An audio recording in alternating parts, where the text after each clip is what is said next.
Good morning, everyone. I'm Chandani from School of Language, Literature and Culture Studies, JNU. And it's my absolute pleasure to welcome you all to the session X1. We are delighted to have such a distinguished gathering of scholars, researchers, and participants with us today. And I'm confident that this session will bring forth stimulating discussion and valuable insights.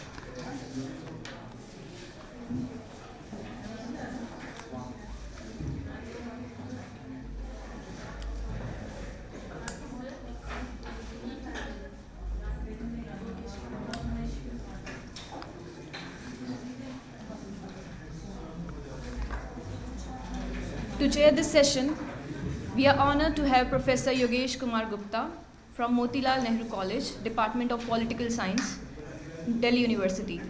With his expertise and in-depth understanding, we look forward to an engaging and thought-provoking session under his guidance.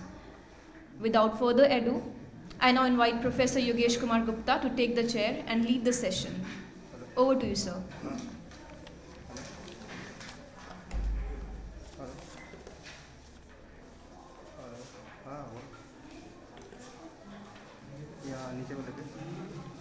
Good morning, everyone. Welcome to this wonderful conference. It is indeed a pleasure to chair the session. We have 4 papers listed for this session, and I suppose each speaker will be speaking for around 15 minutes, after which we will be having a tap. So kindly restrict to the timeline, and we will have a Q&A afterwards. So thank you. Welcome once again to all the paper presenters and all the listeners. So we will begin with Dr. Mohan Kumar Bera from BITS Pilani, Goa campus. Dr. Sara. Hello.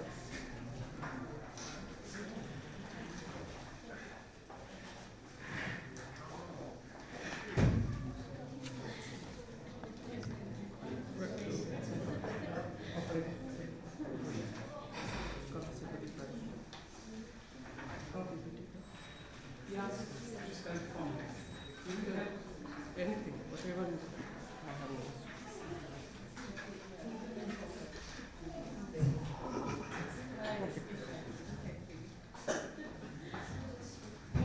मैं वो सबसे अच्छा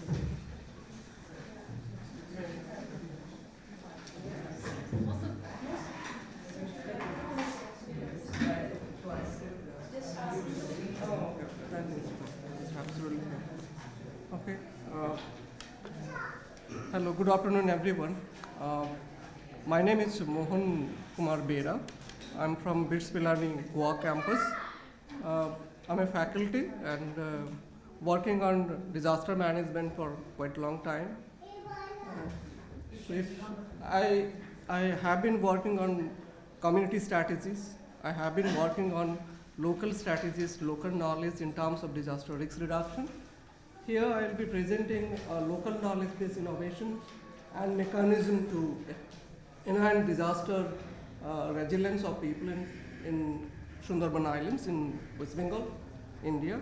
Can you change the slide? Yeah.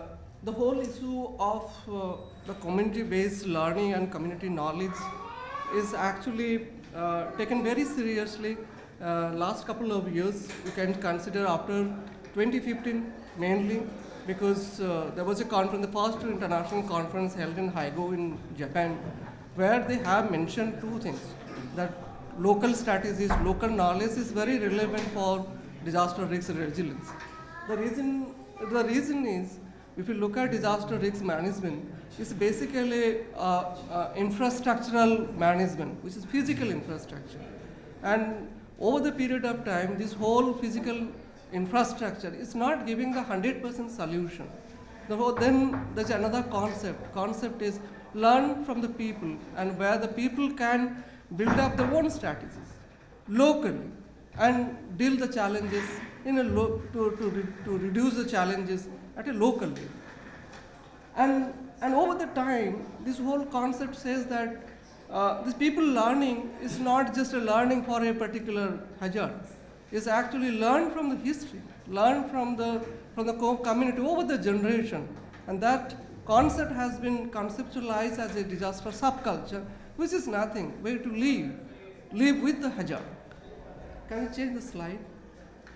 And if you look at this whole scenario in the context of Sundarban Island, maybe the history of Sundarban Island is not that historical, not 1,000 years. But yes, it is actually started in the 1773, the first start of the reclamation process.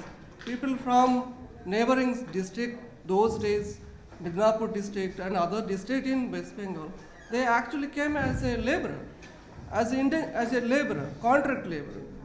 They settled down in this island and carried the knowledge from back their home. And over the period of time, they tried to use the knowledges to reduce the challenges by their own way, not by any physical infrastructure. If you look at the location, can you change the slide? Yeah. The next. Yeah. If you look at the location, it's actually geoclimatically, it's a very much hazard prone. It's not that physical infrastructure will give us 100% solution.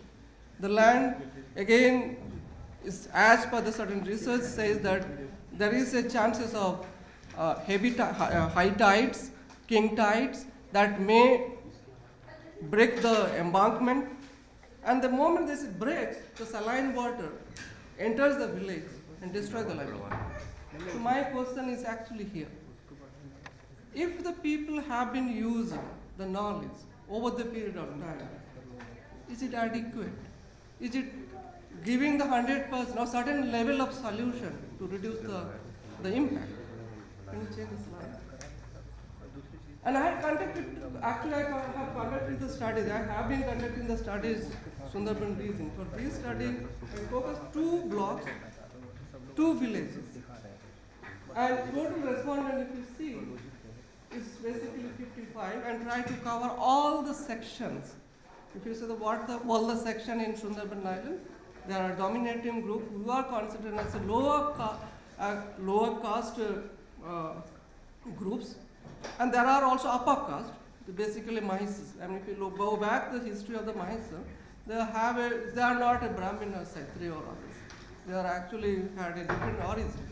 And also we had good number of Muslim population. So I try to understand their experience by 2 indicators. One is they should have the experience at least 10 years of the hazard that as at the beginning I mentioned, they have been experiencing the challenges. And at the same time, there is a group of people, there is a group of respondents who have a below 10. Below 10 years doesn't mean it's 0 or 1. Actually it's minimum 1. And because I have been focusing this whole incident since 2009 onwards. Can you change the slide? And what are the indicators I have used to understand the people's strategy? I looked at the building house, how the house has been changing to cope with the hazard. Protection of the household materials, and to reduce the flood impact, and also agricultural land. Today, basically, I will be focusing 2 indicators. Indicator 1, how the building has been changing to reduce the impact, and how the agricultural land has been transforming or using in such a way that they have been coping with the situation in Sundarban Island. Can you change the slide, please? And if you look at the list of strategies, and all the strategies actually focus in same direction. If you start with the protection of the house during the flood, increasing the height of the house, protection of the floor, the ground floor, height of the house, structure of the house, selection of the space to construct the house, materials used to build the house, strategies to manage the food grain, specific strategies to reduce the flood impact, and also desalinization of the agricultural land, because as I mentioned, the moment saline water enters into the village, it actually destroys the livelihood. and then using the manures and the fertility of the land, and changing nature of the cropping practices and others. Can you change the slide, please? And if you look at this whole idea, where if I looked at the agricultural land, there are a couple of ways. One is if you look at the loss of the agricultural land, they're happening in a couple of ways. One is the land is actually going away from them because of the erosion. So then there's a loss of production. The loss of production during the flood, even the cropping has already done, cultivation is already done, when the flood happened, again the loss of production happened. Then productivity of the land goes down, because as I mentioned, the moment saline water enters, the productivity goes down. And change in agriculture activities. So traditionally it's a farming land, it's basically paddy production area. The moment there's frequent hazard, they started changing the production, cropping activities. So that also reducing the total amount of production. And how does that happen? It's basically, it's not just flood enters and it actually damages everything. No, it's not like that. Flood enters and the water actually becomes stagnant. The moment it's stagnant, it actually created bigger damages than anything else. Why is it so? It's because the saline water actually enters the agricultural land, the land inside, and it takes minimum 5 years to recover the land to be produced. Can you change the slide, please?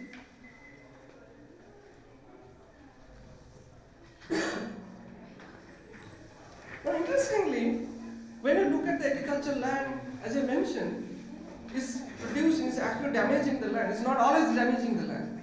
The silt comes with the saline, the high tides or the flood water is actually create a small thin layer. It's kind of thin layer on the bed. And only thing is, the moment the salinity reduces, then it becomes productive. So that's the thing. There is a colloquial, is it noda? That means the silt actually create a higher productivity of the land. And some of the researchers say that yes, it is true. But I should know it's not true for the places where saline water creating the problem, unless until you do not desalinize the land. And my actually studies began here. Can you change the slide, please? How do they look at, if you look at the table, how actually the pattern is changed. First year there's no production, they cannot do anything. They have to do only our job is depend on their own stock. Second year, still they depend on their own stock. They have hope not to leave the place. Stay back, find their own way. Third year, the moment they see there's nothing exists, then probably they can move out of the village. And what exactly happened? They went till 5th year. 4th year is very crucial.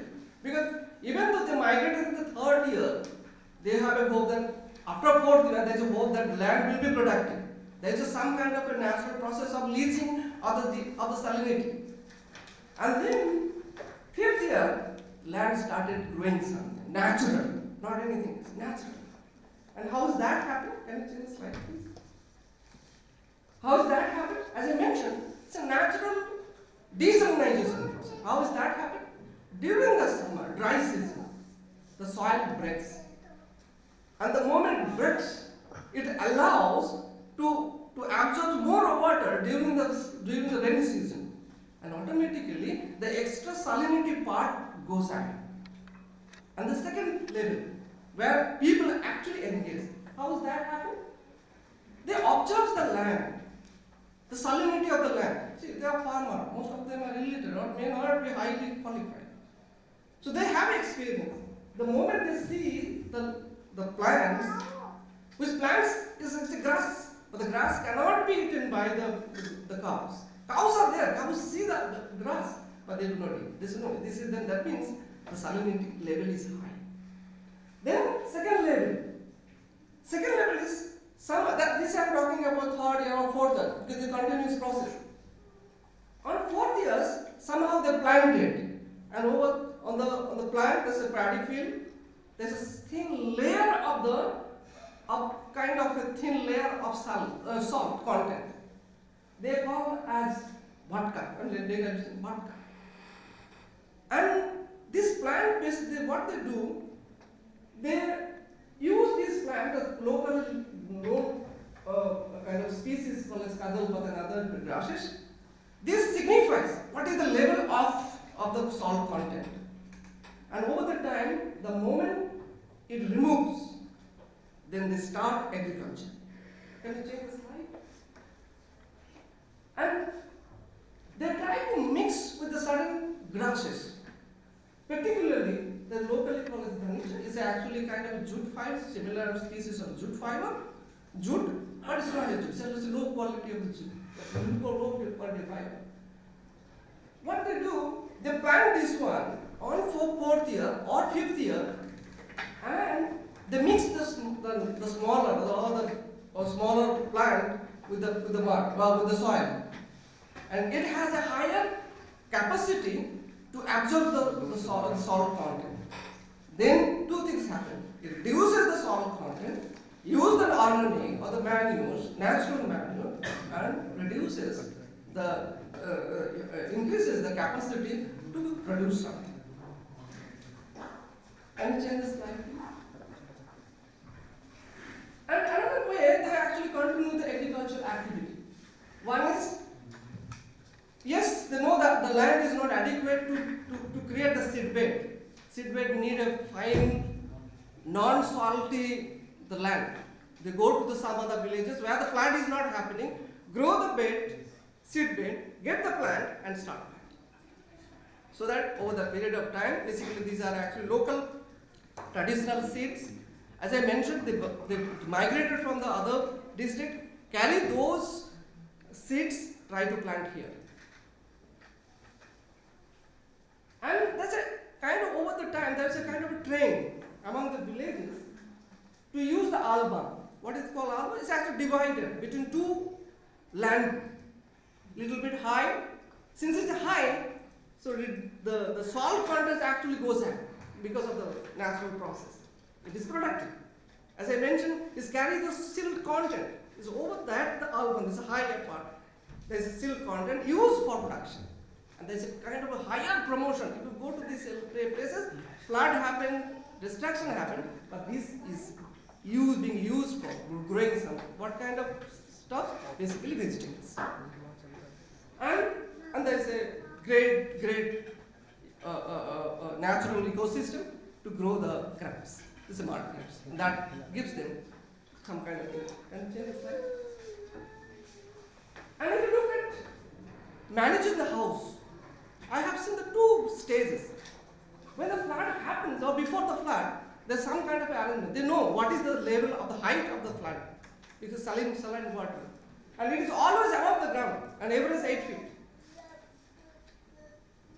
And who protect this or increase these heights? Basically women. As I mentioned, second year, man cannot stay back at home. They move out to start the livelihood. This is women. Get the mud, support the land, or support the basement of the house, increase the basement of the house, so that the house can be protected. And another very important aspect is, the moment this is a flood season, they try to protect the basement of the house with the plastic, with the soil, the mud bags, and slowly, the moment they start protecting the house, then they move to the household item. They start looking at the kitchen. Because the kitchen is a place where all the stocks are there. They're then concentrating on the stocks. Can you change the slide? And after the flood, what happened? Two jobs. They have a kind of damage happen, and then they have to protect the damaged part. Second thing is, the floor get wet, they have to sleep there, they have to come back the place. Two things. They remove the wet, the salt content part from the ground. And second most important thing is start treatment of the base. Through what? Throwing the limestone. If you see the limestone, natural nature of the limestone, it creates heat. The moment it creates heat, is basically drive the base, and it helps people to stay back in the land. Can you change the slide? Another very important aspect when you see the modification of the house. If you look at Vastu Shastra, usually our main goal either southern side or or eastern side, but they do not follow this kind of rules. They look at the door which is opposite direction of the river. That can be even west or north. And what are the material they have been using? They are not using the traditional thick houses, no, or neither using a big concrete building. Rather, they are using the mud and the wood, locally available wood, to build the house to reduce the losses of the damage. And another very important aspect, if you look at the nature of the house, earlier house has a different quarters. One house for cattle, one house for something else, granary. Nowadays, this is no more. One house separated with the different purposes. Reason is to reduce the losses of the damages. Can I go back and just conclude what exactly here? Here. And if you see this whole idea, there is a local strategy, which is local, and agree, it's local. But it happens at an individual level. The individuals are participating. The women are participating as per their capacity. The children are participating as per their capacity. And very importantly, the elders are teaching them since they are at home. Only the men folk moved out from the village. Community is doing, because that's a great kind of trust, kind of a bonding among the community to reduce the challenges, and using the local resources. And what exactly happened? Since it's a locally composed, this is my license.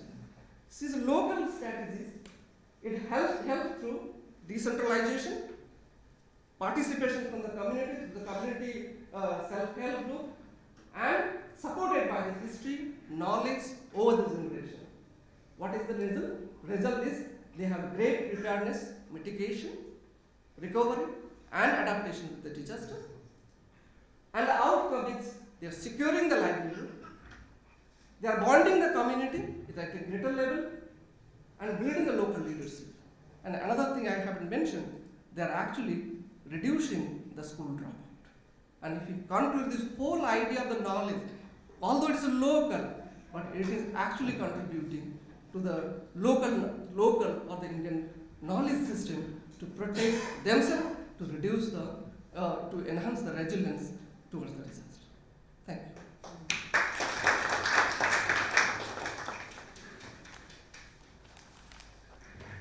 Thank you, Dr. Mohan. Now we have the next speaker for today is Dr. Keshav Raj from Nepal Sanskrit University, Nepal.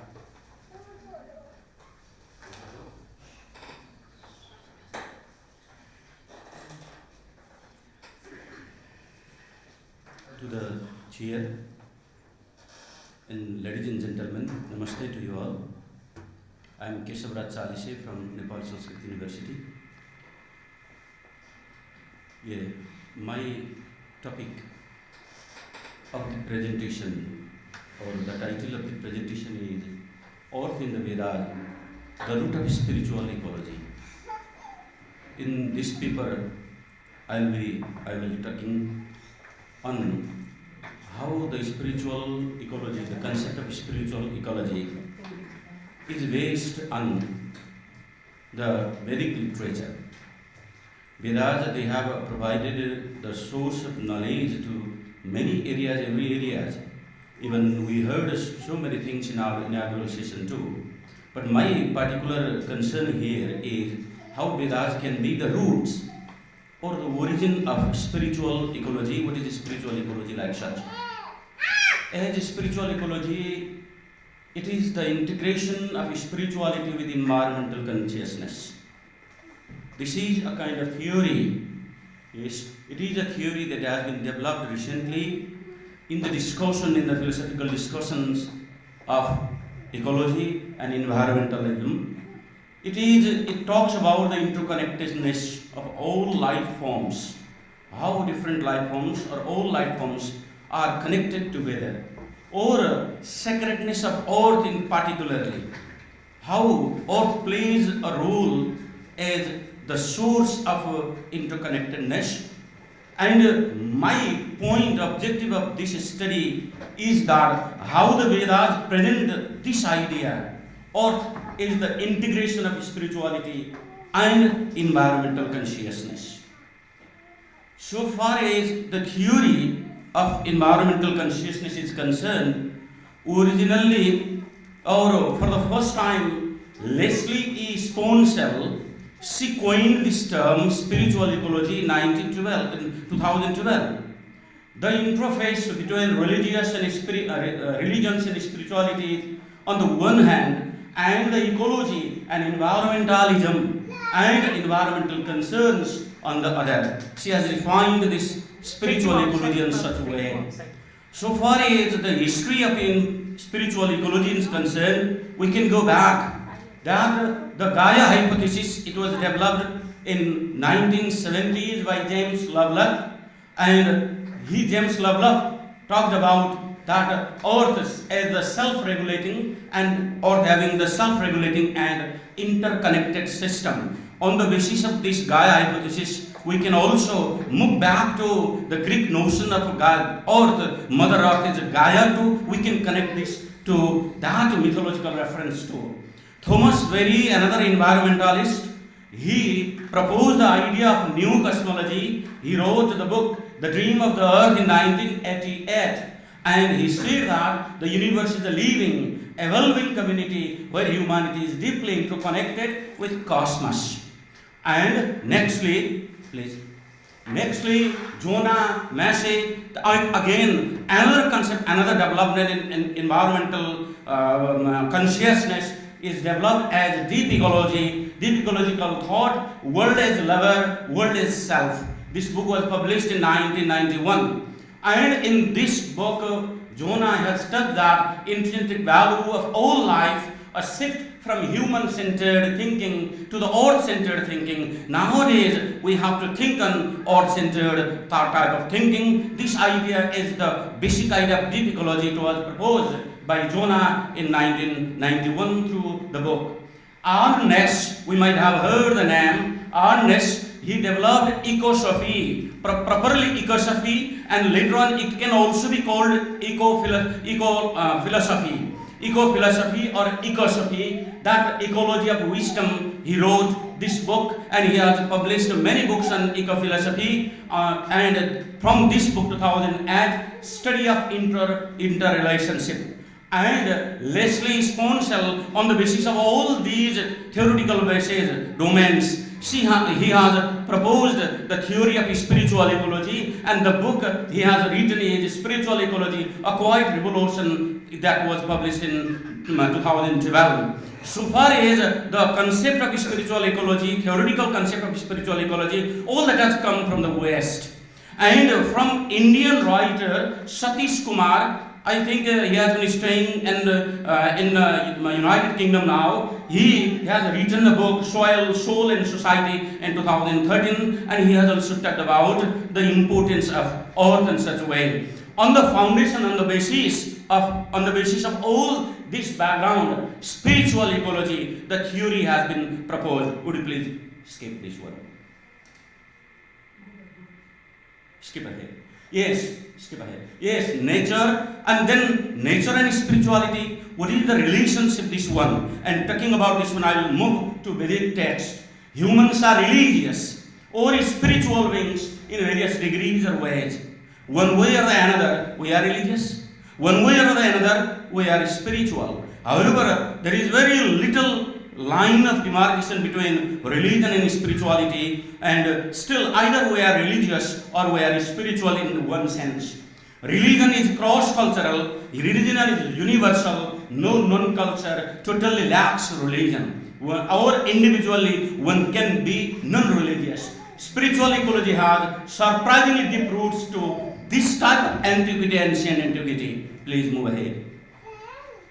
Here, on this basis, my concern is that universe, as Thomas Berry has told, universe is a communion. Universe is a communion of subjects, not a collection of objects. Or this universe, this earth is not only what we have seen here, objective things or material things. Also, there are the senses of subjects. Subjects are more related to personal identities, individual identities too. Please. So, next. Yeah, I am coming to my particular point on this theoretical background, that earth in the Vedas, how the earth has been portrayed in the Vedas or Vedic texts. Is we see around 1500 to 1200 BCE, not exactly exact date of the production of Vedic text, but around 3000 years back, more than 3000 years back, Vedic texts were written, it is supposed, then one. And earth, how earth has been presented so many years ago. Earth is the center of all ecological activities. If we go to this text from Atharva Veda, that Yasyam Samudra Utasindurapo, Yasya Mannam Krishtaya Sambhavuva, Yasya Vidam Jinnoti Prana Dejas, Sano Bhumi Purvape Yedadhatu. It means where the seas roll, the rivers flow, lakes around, showers fall increasingly, or where food is plenty, people live with comfort, where moving, breathing, vibrant world, all that exists. This is what the variety, combination of variety is the earth, is the combination of variety. The same thing, almost same thing, Thomas Berry has talked about this one. We are all earthlings. He has said earthlings, earth is our origin, nourishment and all that thing. Please. So, on such way, so far as the tradition, we are coming along the tradition that Om Bhur Bhuvah Swaha. This type of tradition we are following this one, where praying, worshipping Bhuvah, Bhu, Bhuvah and Swaha. Bhu means Prithvi, Bhuvah, that is what individual Atma, and Swaha is celestial being like such way. And from the Vedic concept, the tradition has come along this one. This is Vedic practice of worshipping energy in another sense. Worshipping earth is worshipping energy in another sense. Like such way, Tasu no Dehavi no Pavaswamata Bhumi Putro Aham Prithibha. This is what Atharva Veda again. Atharva Veda, my basic context is based on Atharva Vedas. One particular book, that is Bhumi Sukta or Prithvi Sukta, that is based on this one. The earth is my mother. I am a child of earth mother. May the father and mother give us the total fulfillment. This type of chain of father, mother and all this one, it is what previously as love or affection, not only that one, modern sense of energy, talking about the energy. Would you please move ahead? So, na dikshata kasana, Atharva Veda again said, how interconnectedness, how ideas of interconnectedness, na dikshata kasana, Atharva Veda said, let none of us hate anyone, let no one hate us. Isn't it what harmony? Talking about the consciousness, environmental consciousness, going back is so many years ago, however a theoretical concept it has been developed recently. Ritasya Gupta, Sumatim Brihanta, Mirsiriye Manusha, Gama Suredi. It is what the idea, Vedic idea of what we talk is Rita. Yes, Rita means what? Ritena Aditya Tishtanti. It is what in Rig Veda, Ritena Aditya Tishtanti, even the sun Aditya, it also depends, it moves with the sense of Rita. All this what, Rita is what? Interconnection. What? We respect to others, we respect others, and others would respect Dharmo, Rakshati, Rakshita. Such type of idea can further be stated. Would you please? So this is what the Vedic concept of Rita. Next idea is the idea of Pancha Tattva. As we have gone through this one, based from the Vedic text to Upanishads to Pancha Tattva, Esognis, Tapas Tesaha, Surya, Eso Pradanyo, Magavan Esa Vayu, Esa Prithvi, Rairdeva. It is what Prashna for each other. Agni warms, he is the sun, he is the beautiful rain, he is the wind, and he is the earth, matter, God and Deva. All this one thought, Aikshata Bahoshama, this is another Upanishad sloka. Let me be many, let me be one, let them created fire, fire created water, and water created earth. It is what from Upanishad to what is interconnectedness has been identified. So tasmad etasmad atmanah akasa sambuddha akasa vayur agnir agnir apa adabya prithvi. How these five elements, five basic elements as we call this one, from that self atma, around the space, from space, air from air, fire from water, and water from earth, and other prithvi okadaya. Again, these plants okadaya, these plants are there. Then how this idea of interconnectedness or interchangeability they have from water or this one, food is all life forms. This plant is the food, is all life forms. Please move ahead. This is what earth is the creation, center of creation, how it has been. Atharva Veda is consists of the one chapter that is with 63 hymns known as Bhumi Sukta, that particularly focusing on earth, phrasing of earth, Mata Bhumi Putroham Prithibhya. Earth is my mother and I am her son. Or son, so referring to creation, life giver. Earth is the life giver to all life forms. The earth has life in itself. This is what we talk about as cosmic life that has been portrayed in that those days in the Vedic text. Cosmic life, idea of cosmic life, we can find this one. Please, ahead.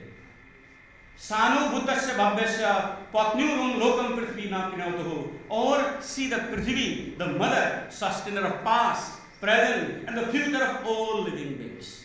It is what the base of the earth, as Bera said, or as we are all earthlings.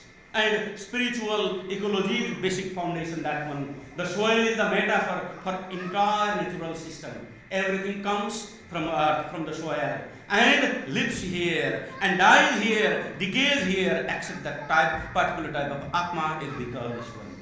Then, born of you, living and moving, Ajito Hato Akshato Dastam Prithvi Maham, earth which is unconquerable. It is not unconquered. It is not conquered, or it is unconquered, and it is free, this one. Next, Yad Gurvam Yasyam Pasavo Yeta Vedaso, Vipraso Drupamaranti, Sharma Prithvi Subaga, Napatam Rasoha Tatvasa. Upon the immutable vast earth supported by Dharma, the universal mother of herbs and plants, and all enduring earth, may she grant us wealth and prosperity. All this metaphor of this one is spirituality again. Move ahead. Sapta Sindava Sarido. See, Sapta Sindava Sarito, Yasyam Srishtasa, Ye Panalaha, Saro Bhuma Prithvi Dehi, Yujavaho Vishnu Nimaya, or which were streets, also plants, also herbs, all there to say, earth which holds the weight of mountains and plains, who nurtures all life forms, may she give us the world. This is how the earth has been worshipped. Yes? May earth who bears mankind, beasts, birds, all living creatures, upon whom move the waters, grant us prosperity. And this is what, again, another point of spirituality we see. So earth is equal to all. This is what equality, how earth treats one. Vivesi yasyam nasamadana samanasu asmin prithvi krishnam rade bayam yuddhana manusya. Or it has got what? Foolish people, foolish creatures are also here. Wise creatures are also here. Rich are also here. Poor are also here. Saint are or sinners are, all are here in earth. It is what the greatness of earth that has been portrayed. It is what that ecological balance. Earth is more than what we see as an object, but it is the totality of many other lives and even non-life forms. The Atharva Veda, it has been presented. Vishwasam Mataram Okadinam Dhruvam Bhumim Prithivim Dharmana Dhrutam. On such way, let us all together in a serve and live accord with the universal love. It is what? Spirituality, sense of universal love. Co-existence one, unity and generosity of Mother Earth. Life gets birth on earth, survives on earth, and remains on earth physically. And spiritual part is more than the level of this one, such surviving one. This is one feeling level, this is one realizing level, this is one sense of transcending one life into something else. That is what the spirituality. Would you please move ahead? How this is what the earth is the source for the transcendence from physical to the spiritual one. Earth is symbolic of everything that is. Prithivim Vishwa Yasam, or earth bearer and sustainer, all these things, this is what transcending. The earth is not just a collection of natural resources, but sacred space or living identity. It is what the transcendent and realizing through the mental and spiritual discipline, as Arka has said. And Green also writes that the earth is a living being, an energy path, interlinked sacred sites, holy mountains, sacred springs all connect us with ancient powers and sources. So it is spirituality and moving from physical world to the spiritual world, spiritual sense of realization, that is what transcendence, or is the means for the transcendence from physical to the spirituality. Please move ahead. So, what is my finding is that, finding is theory of spiritual ecology as integration of spirituality and environmental consciousness on the basis of this one. Theory based on deep ecology, Thomas Berry, Arnes, and from 1980s, 90s to 2012, this theoretical foundation has been found here. And textual reflection so far I have found, Bera, a sacredness of nature. The earth is not just a source of human use, it is the sacred living entity deserving of respect. We have to do this one. And interconnectedness, life, all life is deeply interconnected, and harming the environment ultimately harms to the total humanity. Therefore, this is also meaningful for this one. If we harm that earth, this ecology, this indirectly is our harming to ourselves. Vedas in such way, because of this one, however, it is not the whole conclusion, all the research has not been made, but my intention is that this paper or this presentation would bring a kind of discourse, will initiate a kind of discourse that the concept of spirituality, spiritual ecology, as it has been developed from the West, and they have supposed that it, and some of them, they have said that referring to the lifestyle, indigenous lifestyle, and in the case of lifestyle that could be quite different. Theoretically, it has been developed from the West, but basically is the part of a textual representation. Vedas are the roots of presenting the value of spiritual ecology, is the part of text.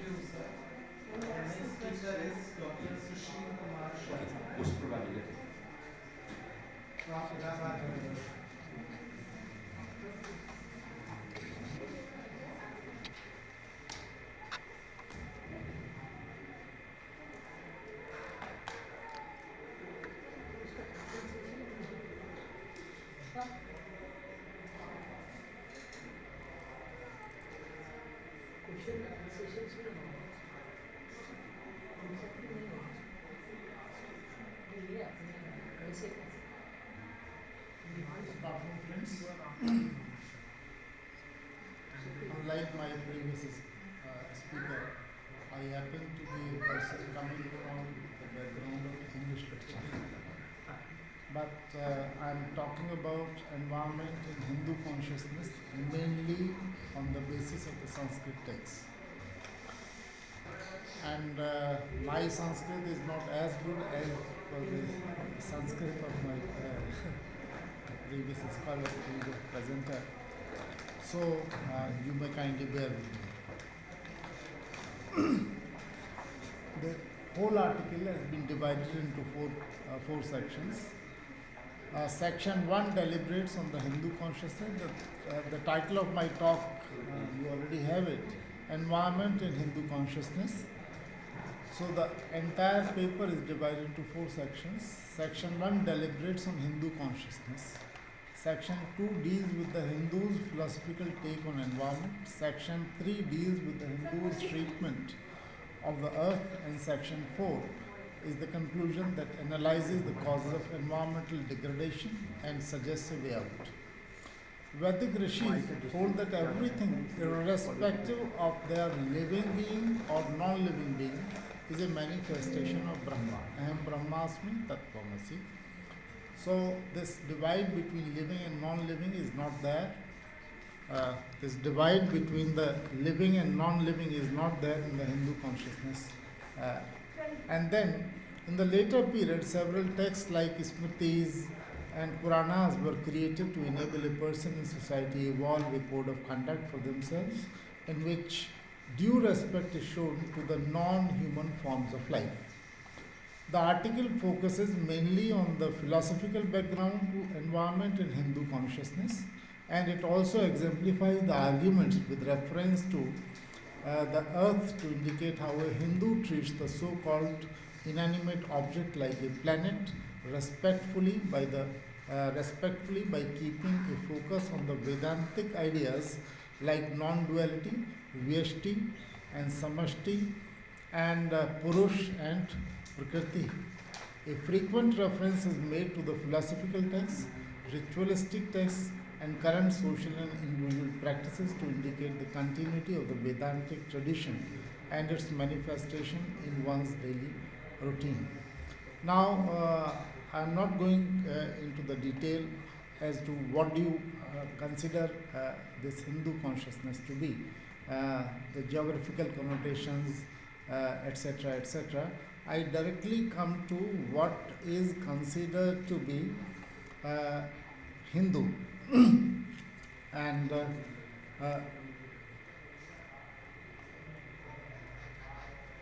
every person who has got a Hindu name considers that he is a typical Hindu or can be described as a Hindu, but that is not the case.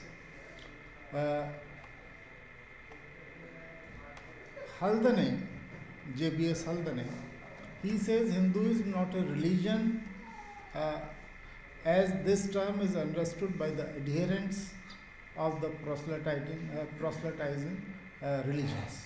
So what do we understand? And our constitution does not define it.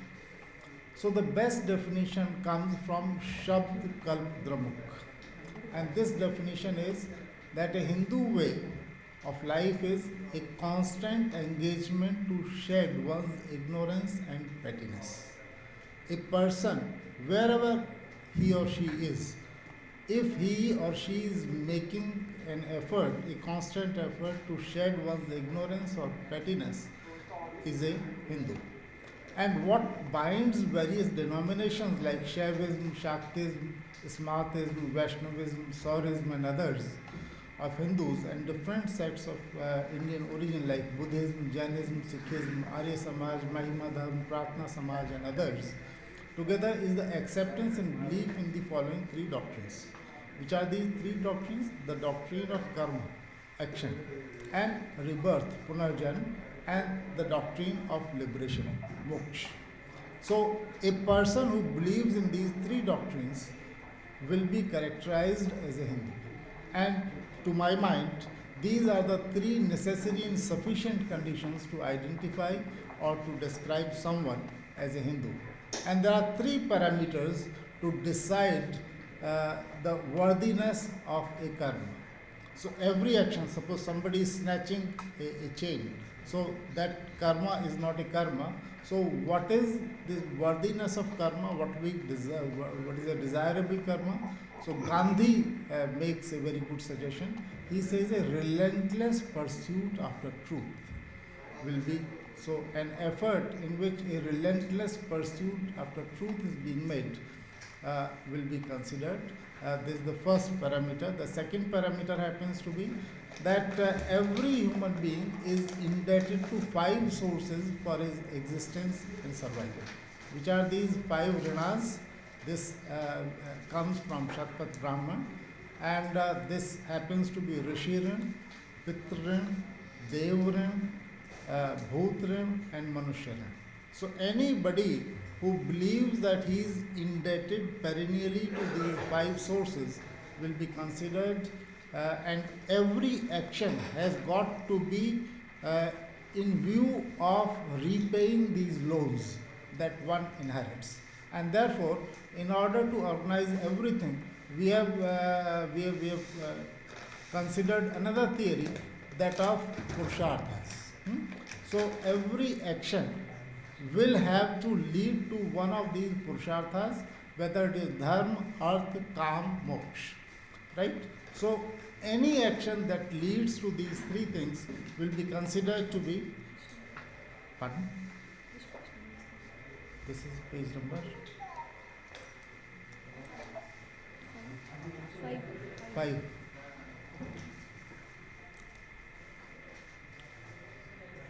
Right? Dharma, Artha, Kam, Moksha. I think all of you can see that. And based on this, the entire concept of time, Chaturyug or our Chaturashram, right, Brahmacharya, Grahasthashram, etc., they have been organized. Let me move on to the next part very quickly, and I come to ecology. Ecology in Hindu philosophical texts. So Atharvaved, right, in the Vedic lecture, glimpses of environmental protection, ecological balance, weather cycles, hydrological cycle, rainfall phenomena, and related subjects through hymns and rituals are there. And in Atharvaved, such words as Vrta, Vrta, Abhivara, Avrta, Parivrta have been used for Paryavaran. And the Abrahamic hierarchical dualism concerning humans and environment is not there in the Hindu text. For example, it has been proclaimed that all the entities proceed forth from Brahma and then return to the same. And this idea has been explained using a simile of fire and sparks in Mundaka Upanishad. I quote, "This is true as a form of flaming fire issue forth by thousands and sparks of the same form. So from the immortal proceed good youth, diverse jivas, and they find their way back into it." In the Rig Vedas, there are several verses that highlight the interconnectedness of humans and nature, and the interconnectedness operates at two levels. First, since all creatures and plants are manifestations of Brahma, God Himself, there is a filial tie among all of us. And the second, the metaphor of the river and sea is used to explain this relationship. Secondly, in the Chandogya Upanishad, very explicit terms have been used that Brahma alone is not responsible for the birth or creation of a particular jiva. The question may be, if everything is the manifestation of Brahma, then why does such a variety of creatures exist? And once again, when you think of it, that hierarchy of man being at the top and other non-living things being the lowest level, that comes to mind. So this has also been explained. And why? And the explanation that comes in the philosophical text is that the birth or creation of a particular jiva, soul or life form, the individual soul in a specific body or shape, like that of a strong lion or an insect like flea, or even their own karmas and actions contribute to it. So the theory of karma, individual and Brahma, everything comes together to give a particular life form. Sat, the pure existence that binds all karmas of jiva. This is page 8. Right? Top.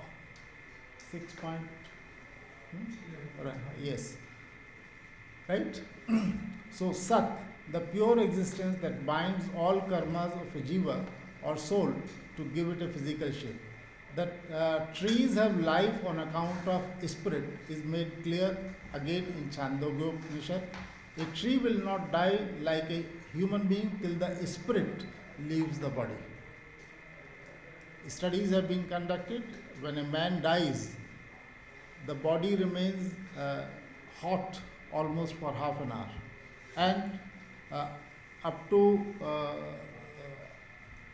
2 hours the soul keeps on moving around it, and 5 pranas are there. They leave the body at 5 different times at the interval of 13 days, and therefore this Shraddha ceremony that is celebrated for 13 days, right? So different points of time till the time that soul enters and finds another body, right? So thus the theory of karma binds everything. The conversation between Garge and Ajatashatru in Brihadaranyaka Upanishad reveals that One may meditate on numerous phenomena like lightning, shadow, or the objects of nature like space, air, fire, water, mirror, sound, and directions, which are to be meditated as Brahman. And one has to transcend one's awareness to higher planes of consciousness. The objects of nature here signify the worldly riches, and if one meditates upon them only, at some stage their exploitation will take place.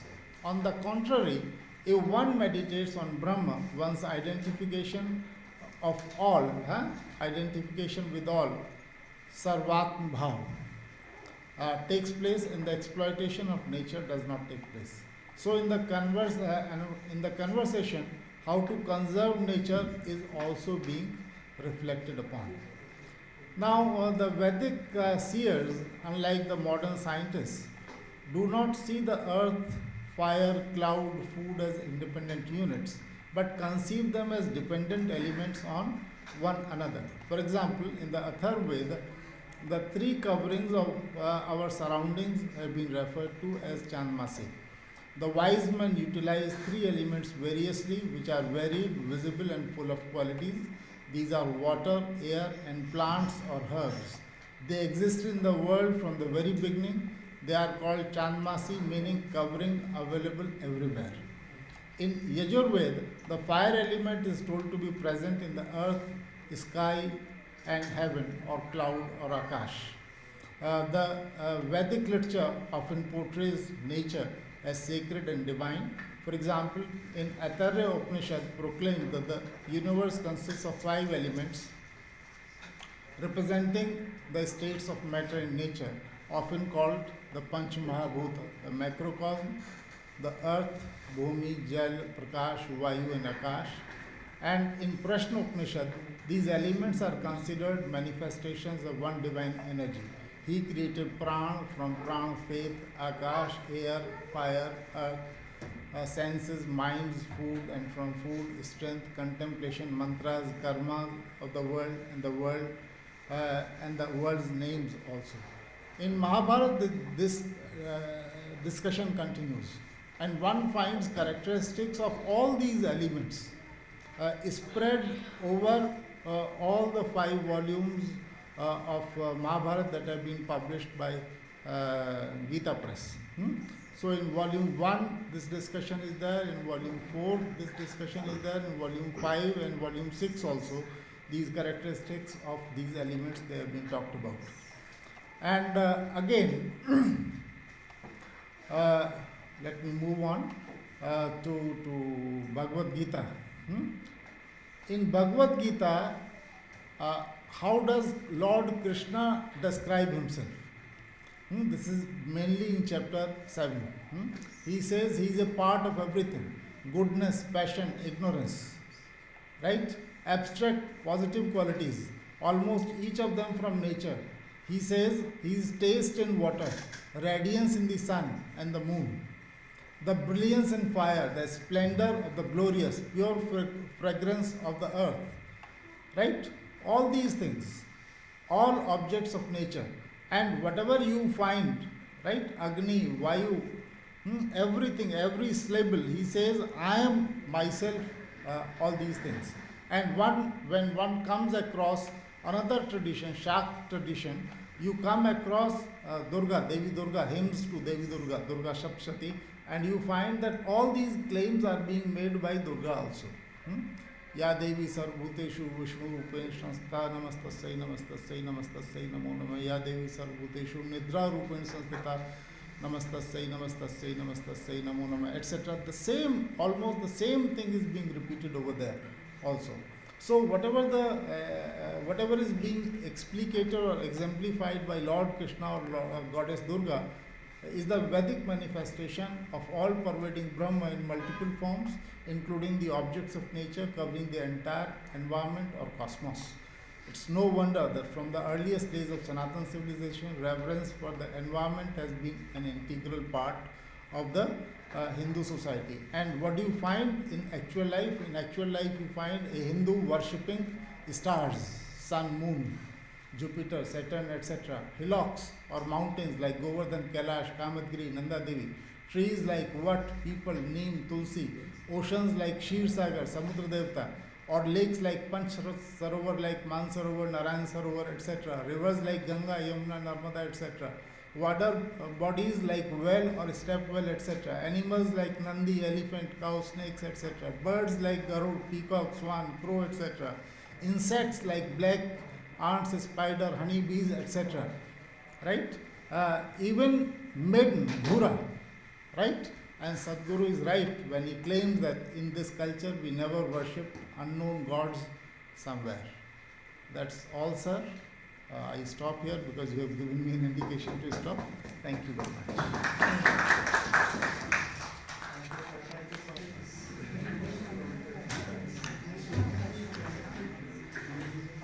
Good afternoon, esteemed speakers, respected chairperson, and my dear friends, participants.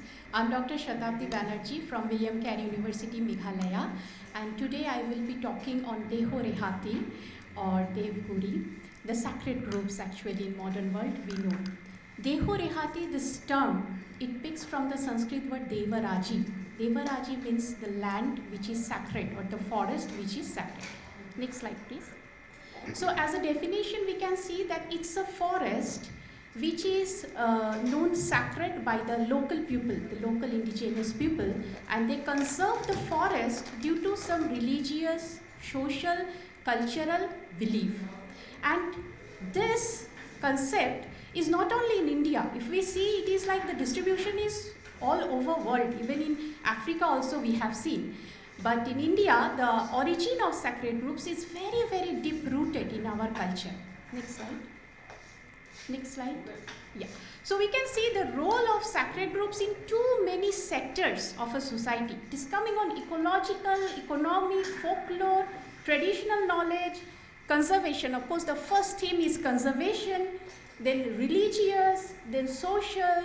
So you just keep all these sectors in your mind. So when we will go from one state to another and when we will just discuss the stories of origin of sacred groups, you can relate this. Huh?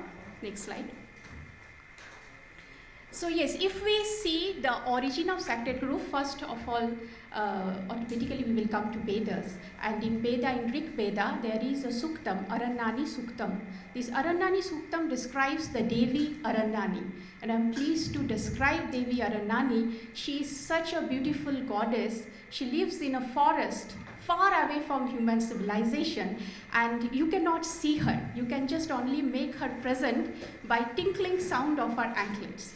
She is very merciful because as a goddess, she gives us all the fruits and vegetation, but she will become angry if there is any evil intention. So we can see that there is a hint of like, if there is a deforestation, the goddess will become angry, any kind of evil intention. First we see in Rig Veda. Next slide, please. Then, yes, today we don't see about much Devi Arannani's temple, only in one in Ara, Bihar. But we have seen somewhat similar concept in West Bengal, Sundarban as Ban Bibi. Similar concept, not actually full similar, because Ban Bibi is used to rescue the forest dwellers. And same we have seen Vanadevata in Goa. So apart from this, we have seen the concept of sacred groups in Vriksha Ayurveda, which was written by Parasar in 400 BC, where he has described the categories of forest in Vijopati Kandam. And there was categories like Ahana, Bipina, Gahana, Kanana, Maharanna, Naranna, means the composition of forest, a small forest, a big forest. And then if you go to Kautilya's Arthashastra, there also division of forest is there. Like Pashuvana means cattle, Mrigavana means the forest of deers. Then Dravavana, where peoples can take fodder and fuel. That means from every forest, peoples cannot gather fodder and fuel. So this mentions of these different kind of forests are there. Even if we go to Charaka Samhita, also we see that there are consequences of afforestation and deforestation. Means one will get blessings if you plant a neem tree, a tulsi Dharitri. Now why Neem and Tulsi? Because we all of us know these are medicinally important. And one will directly go to hell if they cut down those trees. So in religiously, culturally, socially, there is a message of conservation if we see our ancient text. Then also, we just now, I will not elaborate this because we had two speakers, very nice speakers, that how in Veda all the nature and natural forces were worshipped. As we see that Agni, the very first Suktam of Rig Veda is dedicated to Agni. The Agni will invoke all the other gods. Indra will kill the Britta, who is cloud, and free Soma, water. The Soma will fall to earth and Dharitri, and it will increase it will flourish the vegetation. So in Veda, in every Veda, the Prithvi Suktams are also, both sir mentioned. The Prithvi Suktam, whole Prithvi Suktam, it is the discussion on maintaining the ecological balance. So, next slide. Apart from ancient texts, there are many scholars like Madhav and Gadgil. They also said that no, the concept of sacred group may be pre-Vedic, maybe with the hunting time, shifting cultivation, maybe when people just stop hunting and starting farming. What happened? They used to farm in one places, then they used to go another place, and that place normally originate as a forest, and then to conserve the forest, they say that our deity reside that forest, so no harm to that forest. Okay. So yes, there is a mention of indigenous knowledge system also with sacred groups, and also, yes, I forgot to mention in Maha Upanishad, in morning session also, we see this term Vasudhaiva Kutumbakam, where the whole world is a large family. Next slide. Yes, so origin of sacred groups we can also see in the pre-agricultural roots, maybe they are hunting gathering time, connected to shifting cultivations, and also conservation in the form of animals. We will see that there are conservation systems also in the form of animals. Some animals and trees are sacred, so we used to conserve them. Next. So yes, I am a master trainer, and my journey from Indian knowledge system started with IKS division. So I always look, when I saw the objectives of IKS division, this is not my objective. I just pasted from IKS division. So they always focus in these three, what is Parampara, Drishti and Lokik Prajana. That the Parampara is there, the Bharatiya Parampara is there, the Drishti is there, that what is the concept of this subject, and the application, obviously, what is the Lokik Prajana. In today's world, how we can implement, how we can reclaim and reimagine and again implement. Next slide, please. Yes, so this is a methodology. I have done the secondary data review because I cannot travel throughout India, and in my place I had done a case study. So yes, maybe the name of sacred groups differ from states to states, the story differs, the tribes differs, but the origin of sacred group we see throughout the states of India, each and every states of India. So we will just see some of the examples, we don't have time. So first, yes, Maharashtra, it comes with a lot of number. Maybe, yes, if you see the review literature, this number maybe varies. Why it will vary, I will just discuss in the last segment. So in Maharashtra, mostly the sacred groups are in the Pune region, Ratnagiri district, Mahabaleshwar plateau, where it's a little bit dry. And the sacred groups here are also associated with the water management system. In many sacred groups, there is a perennial small watershed. And in the dry seasons, the local villagers use that water.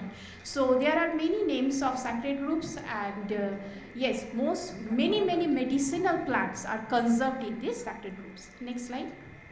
Andhra Pradesh, mostly we found Nellore, Chittoor and Kurnool region.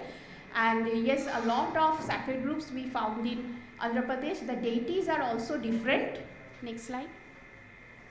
Yes, Chhattisgarh, two different kind we see. One is with the Jaspur and Sarjuda district, the Sarnas. Sargul Sarna. Sargul is a very famous festival in Chhattisgarh, which started after the Sargul festival. Their agriculture used to start. And if we go to Basta region, Gonda tribe, they used to call the sacred group as Devguri, and they had a very good concept. They think that a particular tree is dedicated to a god.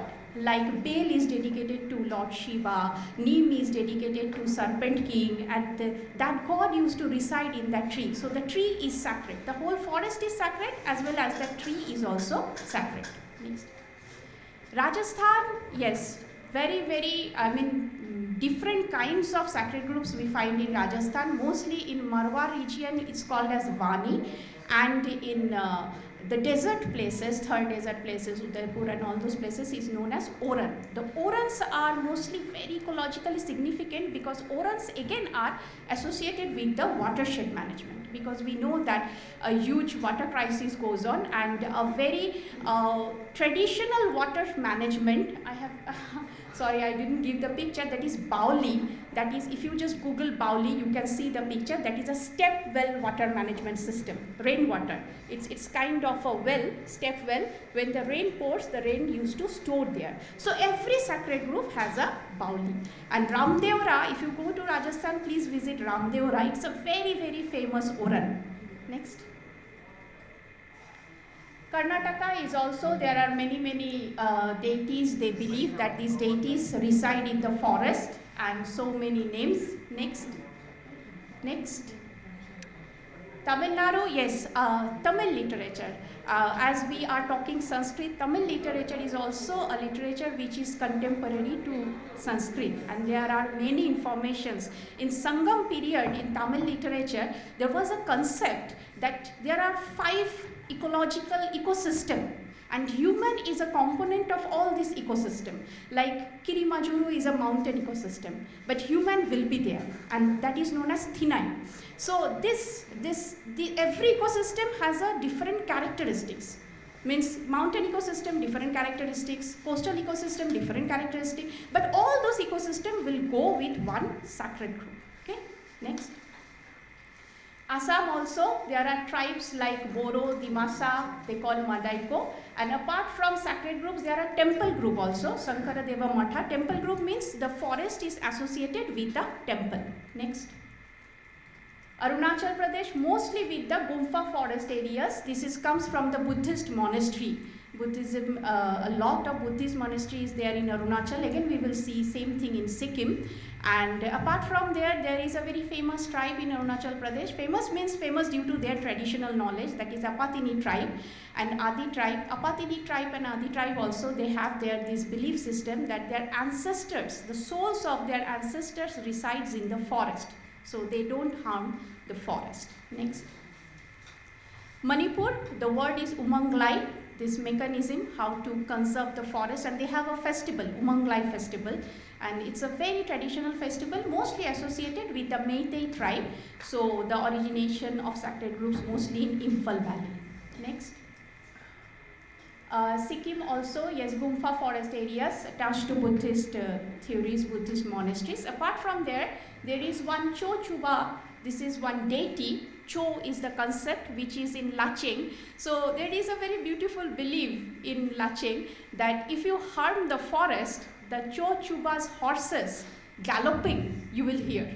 The whole night you will hear that Cho Chuba's 100 horses are galloping. So this kind of, yes, punishments are associated with the conservation of forest. Next. Yeah, Meghalaya. I came from Meghalaya. So in Meghalaya, there are mainly 3 tribes, Garo, Khasi and Jaintia. And my university and I now stays in Khasi Hills. So in Khasi Hills also, this sacred group concept is there. The deities, Kintang or Labasa. And in Garo Hills, we saw Aseng Khoshi, and in Jaintia Hills, we call Klubla. Next. Yes, so in Khasi Hills, there is a very unique system, that is the local village system we call Dorbars or CMs. The local villagers, they constitute the Dorbar. So how did this Dorbar concept came? So for this we need to know this traditional belief, that is Ki Hinuet Trep. Ki Hinuet Trep is a belief that all the Khasi people, they directly came from heaven to a mountain. The mountain is known as Lum Shillong. This Ulum Sofet Bling, this mountain, Ulum. So the people from heaven, they directly come to this mountain. So this mountain is also sacred. These mountains, these rivers, these are also sacred parallelly to the forest. So when this Khasi tribe came direct from the heaven, the god said there will be 7 hut, means the family of 7 hut, they will look after and control the law order of the Khasi people, and this 7 hut forms the Darbar. So from that time still now there is municipality corporation, but we called it as a Darbar. So if you go to Shillong, you will see that Darbar has declared that. There is the local authority same, but with respect to the traditional belief, the Darbar system is there. In every colony, 2-3 colony comes to form a Darbar system. Okay, next. Next. Yes. So there are the sacred groups, 3 kind of sacred groups we find in Khasi Hills. One is Law Lingdo, that is managed by the Khasi priest. The priest is the governed body there. The second is Law Niyam, which is the traditional, the traditional and rituals happens in this Law Niyam. And another is just local groups where the villagers can enter. Okay, but these 2 villagers cannot enter, and anything, even a fallen leaf also you cannot take from that group. You cannot give anything, you cannot take anything. That is the local culture there. Next.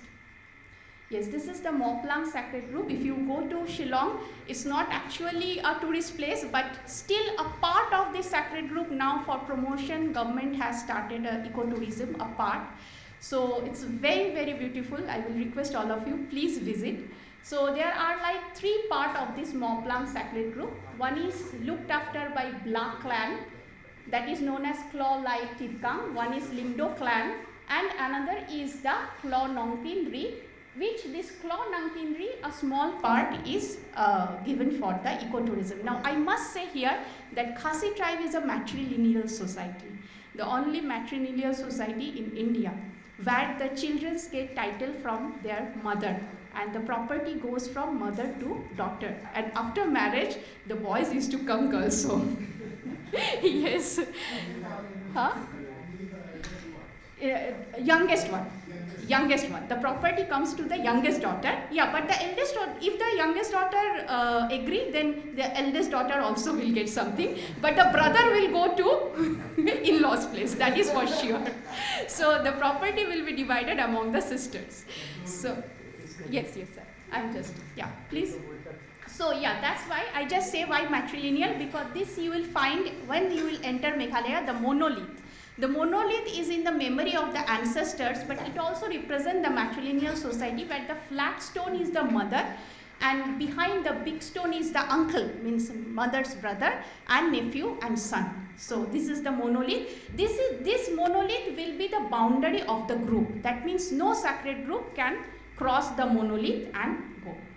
So yes, this is the sacrificial site where still in rituals they give sacrifices, only means fruits and this kind of sacrifices. And before giving sacrifices, all the Darbar people, they used to sit here just to check that everything is okay. First they check that everything is okay, then they proceed towards the sacrificial site. Next. This is the Rudrakshti. Yes, so the common threads we found today with sacred groups is obviously modernization. When we see this kind of stories that some gods, horses galloping and you will hear that sound if you cut a tree, we think that this is superstitious, totally superstitious, and we just forget all this. But now we, as an environmental teacher, I know the conservation, ex situ, in situ, all these things. But before this, these indigenous tribes throughout the India, we have one on ancient text and the other is our indigenous knowledge system, and India is rich with indigenous knowledge system. So they not only start conservation, but they know the value of the medicinal plants. The plants they are conserving, that they know, because associated with this you will also find the folk herbal remedies, the ojhas. Again we think that those are superstitious, but there are studies now going on with folk herbal remedies, but still we need to protect, because the first thing I said that the number of sacred groups you will not found very officially. Why? Because there are many sacred groups now. The local people, they don't believe and they started encroachment. They are collecting fodders, they are collecting fuels, even vegetables, even plants they are cutting down. So that's why maybe 10 years back it was a sacred group, but today it was not considered as a sacred group. Next, just conclusion.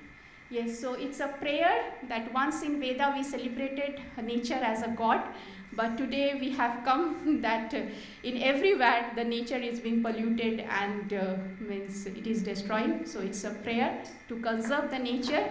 Even if we just go with our traditional knowledge, cultural system, we know our people, we know our belief system, a lot we can do with our traditional knowledge. Thank you. That's all.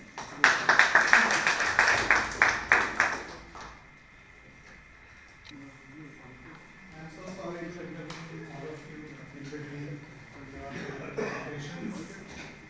You know, when train is running late, driver is expected to cover the lost ground. So I'm just like a driver here. So we have around 10 minutes for Q&A. So if there are some questions to the honorable presenters, you can ask. It is mainly, I'm Professor Satabdi from Israel. It is mainly for Professor Sharma, but in general, speaking about the admiration and the sustainability is part of the belief, but practically, actually in this conference, I see the attention to the details of sustainability. But this I see all over all the time. At least if it was 500 milliliters, it was better. But this is something that I always see in India and I'm surprised about it. It's true. But ma'am, one thing, like as I told, we started to make our campus plastic free, okay? And even we look for the traditional practices. So in Khasi practice, what happened? There is matka, earthen pot. They used to keep the water. So the water used to be cool also, it's become sweet also. So what happened? Yes, we started that practice. But sometimes what happened, like, it has to be marketized because you can easily get this, but you cannot easily get that. So our traditional beliefs or traditional products has to be marketized. So even if we get the earthen pot also, but it will not come with a tap. So giving water every time, because we faced this, But when we are in a hurry to arrange a seminar, giving water from the earthen pot, it becomes very problematic. So again, people, this is human nature. We always go to the solution which is easy for us, and then we forget the future consequences. Yes, consequences. So yes, so in that way we need to work on these traditional beliefs from which the products are coming, and those products we can make more handling so that we can marketize those products. Yes, obviously. Maybe a tax can be a good idea. Yes. A tax on plastic. I think the point she brought in is right. Actually, we are using plastic so much in India and we treat it. Not good for the soil, not good for the human beings. You get plastic, you go to the soil, it gets thousands of years. Even nowadays, lynching is out there, machines are there, plastic sheets are there. They keep on the soil. Do not give us. So we should go alternative methods. Take plastic bags. Look, the corn bags are coming nowadays, and the banana bags will come. So much information we have, but we're not using it properly. So Israel people and Indian people can work together. Something has to be done. It's about leaders. Just not only for the 2 decades. 50 water, just open the glass waters. But only it's not only 2 decades back in time. It has to be stopped. Yes, I was just thinking that when the bags were given to the delegates, it has the H2O bottle, and at the food place we actually put the tap in the water. But then when I entered, I saw that everybody has a bottle, but nobody actually filled it. And me being the outsider of attending the seminar of environment, my first thing is bottle. But anyway, I always carry my bottle. Like I always have only tote bags and not like a fancy good bags, but because I have needs of my coffee or a water all the time. But I thought that everybody when questioning, maybe everybody had H2O bottles in their bag right now. Yes. But nobody really filled it. We did it in the breakfast place. And that's something which I was constantly thinking about it. The moment we started distributing it as its assigned job, I was thinking, but maybe, hopefully, nobody really opens it, so maybe we save that part, and then they'll wait for some time and then go out and fill it for themselves. Satabdi, I have got a question for you. Am I allowed? I have not yet responded. The question was basically directed to you.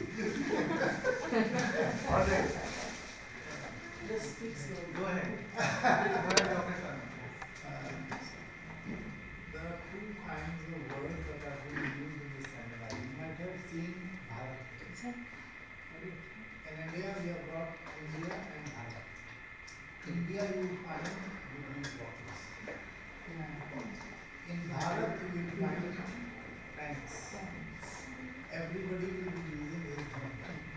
Nobody will be using a spoon. Everybody will be using a hand. Plastic plates will not be there.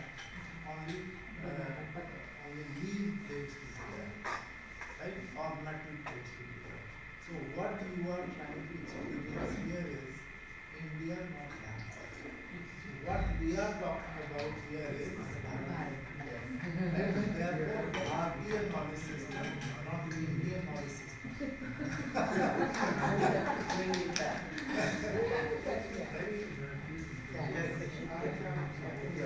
Satabdi, ma'am. So there are two things in terms of practically.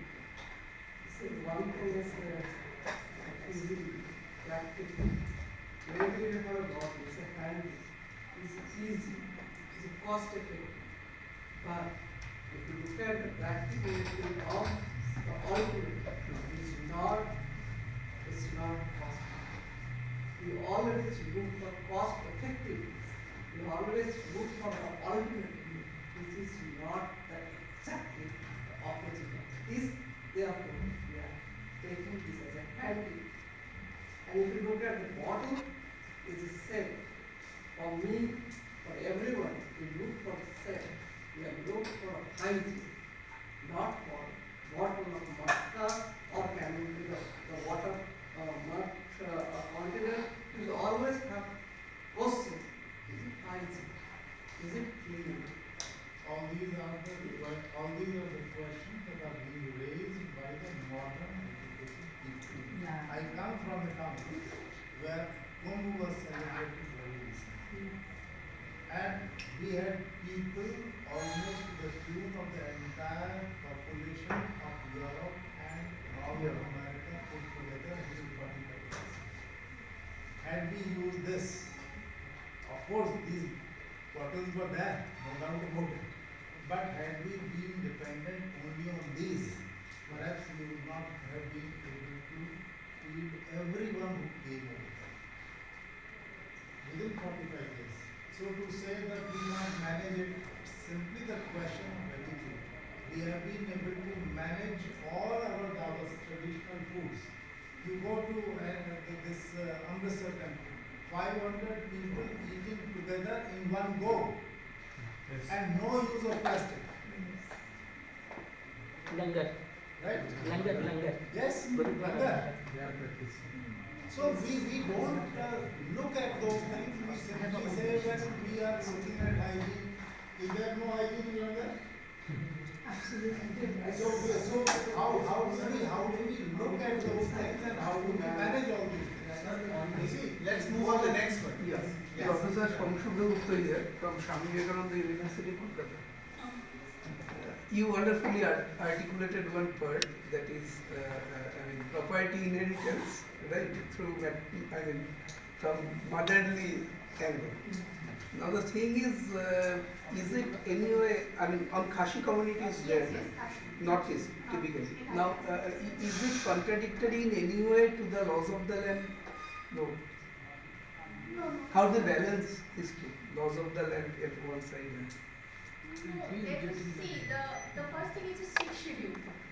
So the laws are a little bit different there, not like the other states.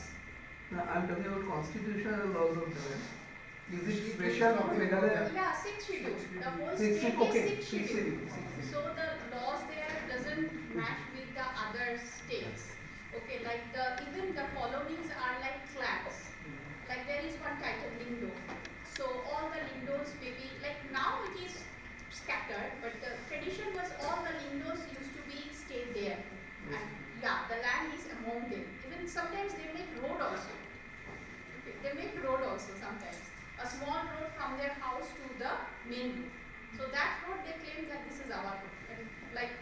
there. So the means the law of land. So means actually I'm not a law person, but still the law of land is basically a different because it's a schedule.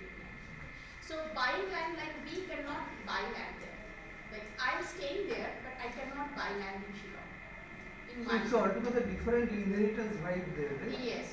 Sixth schedule land, the whole structure of sixth schedule land is different. I have one question to Dr. Keshav Raj.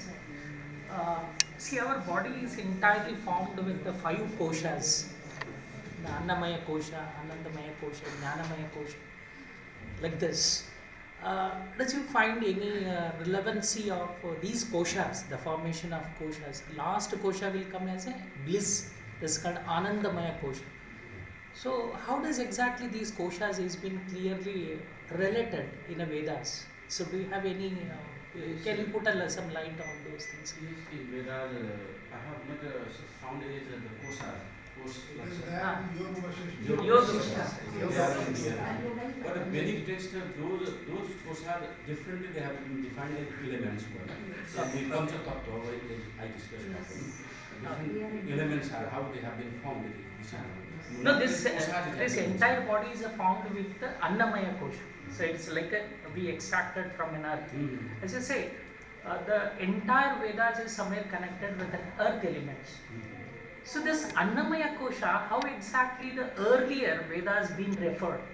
So that's my question is. I want to know the relevancy. I am not found so far. Okay. It's actually Everything is created by Agni over there. I refer to Agni and then to water, then to earth, then so this is how the cycle goes on. As you say, in a sutta, it is said that the origin, talking about the origin, how it came is from nothing. Nothing it came. Is the creation, is a part of creation. Nasadiya Sutta, it was mentioned in our session. Nasadiya Sutta that talk that it comes from nothing. Then what came then? Out of chaos, nothingness, there was no mortality, there was no immortality, there was no existence, there was no non-existence, there was no division of day and night, everything was complete chaos. And out of that what came? That came the warmth. Warmth is what? Is the physics and physical science. We talk that one warmth, how the creation began.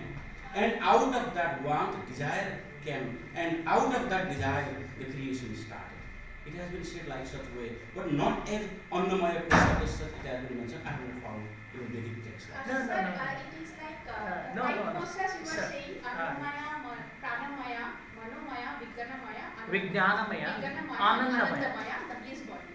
The 5 koshas you will get in Ayurveda, which is Veda. You can find this whole description in the work of Panini and Patanjali. Yeah, it's exactly.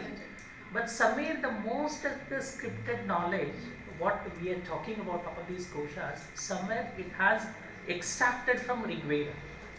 Yeah, that's there, where exactly. Exact words are not there as these koshas, but the concept was such that the concept is there. Maybe this concept has been elaborated later on. Maybe the period as you are taking, maybe periods are different. Yes. Periods are. Sir, even in Ayurveda. What you are talking about relates to the human body. Yes, exactly. Right? Here, what others are talking about is the Entire universe. So human body and entire universe. Whatever is there in the human body is also there in the entire universe. Whatever is there in the entire universe is also there. That is Ite Brahmandi. And my question, sir, my question is very simple. This body, humanly bodies with koshas, is there any reference we can find in the Rig Veda? They said no, so why not we stop it? Yes. If it is not there, at least I am not aware of it. Yeah. So reference directly.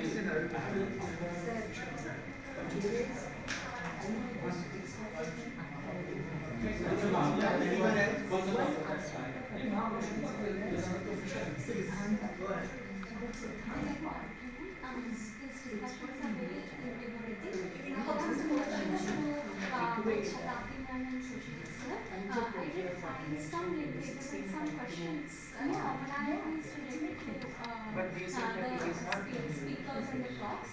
One thing about the sacred groups, I teach in Bharat district of Odisha, which is a tribal belt. There also we have the trope of Kanta Bansuri or Bamboo goddess. And it's said that if anyone plucks, the tribes believe that if anyone plucks even a leaf or branch of the tree, they fall in. And they may also incur heavy losses to the point of death. And my question is that at this point of time, to conserve the environment, do we really have to resort to instilling a sense of fear? And that is one question. And secondly, I also was thinking that very beautifully Susheel sir reappropriated certain ideas prevalent among regarding our gods and goddesses, whether it is the Vaishnava sect or the Saiva sect or anyone else or the Shakta sect. They think that everything is attributed to the supreme deity. The good that is prevalent in the world, as well as the virtues and the vices, and as well as the elements of nature come back to them. And we reappropriated these ideas to the context of the environment. But probably this would also have been a fight for supremacy among the deities and the followers of those sects. So what are the cautions that we need to establish? There was a time when many of these sects, they were fighting each other. But then on the scene emerged Shankaracharya. Earlier we get the stories about the conflicts between Sharks and Shaivas, right? Vaishnavas. But Shankaracharya started the concept of partnership deities. Five deities together, all of them together, and but this human plurality is something different. For example, in Kumbh, which akhada will take the snan first? They have got different akhadas, they have got different deities. So some order has got laid out. Right? If there are stories of conflict, there are also stories of reconciliation. For example, in Tulsidas, what do you find? Vaishnav is worshipping Shaiva and Shaiva is worshipping Vaishnav. So ultimately, what is it manifest? It is Brahma who gets manifested in this way or that way. Right? Ekoham, Bhavusyama. Right? I am one, let me be many. I refer to Lord Krishna in Bhagavad Gita, and I also refer to Vedas. Right? So, same things. Right? So according to your own deity, you may choose your own deity, but the path will be the same. Paths will be different, but goal will be the same. Right? The second question that you raised, is it necessary to instill a sense of fear? Yes, it is. Even the present day law works on that principle. Right? So till the time you do not have that fear, people keep on committing various kinds of crimes. Right? I will just add, like if you see, we have a very good environmental law, and in India's constitution, environmental laws are very good. If you go on every law, Air Pollution and Preservation Act, Water Pollution and Preservation Act, you will always see there is a fine. If you violate this act, 5,000 rupees are fine or imprisonment. If you violate that act, this. The ultimate laws come Environmental Protection Act, now which are going EIA of all the industries, which also comes with a fine. So you can think this, like, I don't know, these are not like anywhere written, but how I think that these were a fine of that time, you will go to hell. Now you will go to imprisonment, that time you will go to hell. So what I have seen in my family with my students, everybody now is very cautious with electricity because they have to pay a bill. But we don't have any water bill, so taps are not like that. So if today someone has said that if you throw this bottle anywhere, you have to give 100 rupees fine, you always, very careful because we have to give a fine. So whenever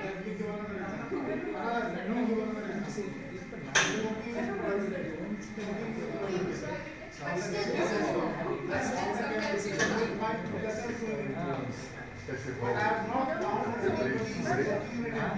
Kumar. Yes. We will have to take care.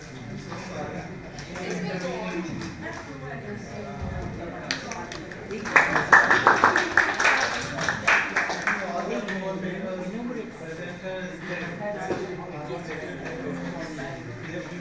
molecules and their research.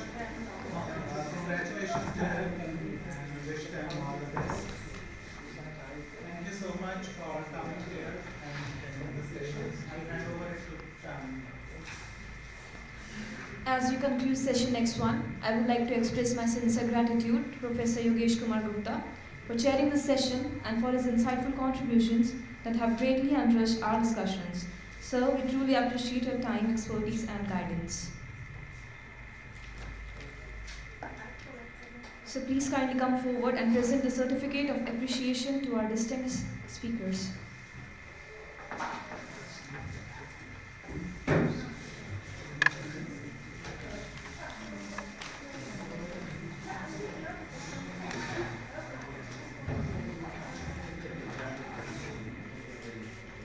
Dr. Mohan Kumar Bera, Pilani, Birla, Goa Campus, India.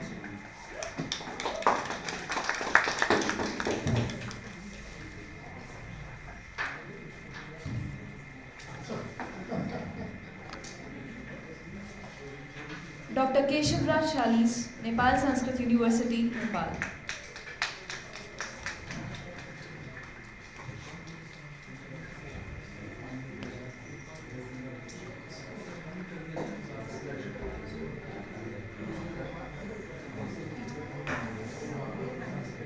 Professor Susheel Kumar Sharma, Allahabad University, UP, India.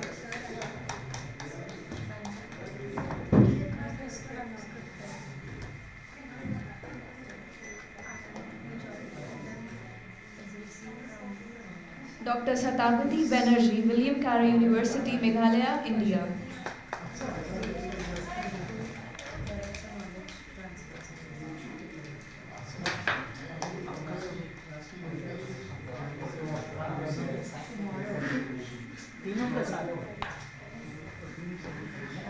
And of course, Professor Yogesh Kumar Gupta for having us here as a chair.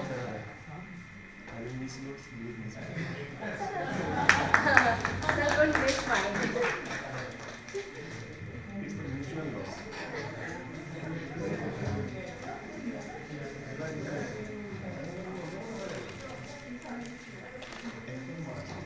I would also like to extend my appreciation to all the participants for the valuable input, thought-provoking session and active engagement. Your contributions have made this session productive and meaningful. Following this, I invite you all to join us for lunch in the cafeteria, which will begin immediately afterward. Thank you once again.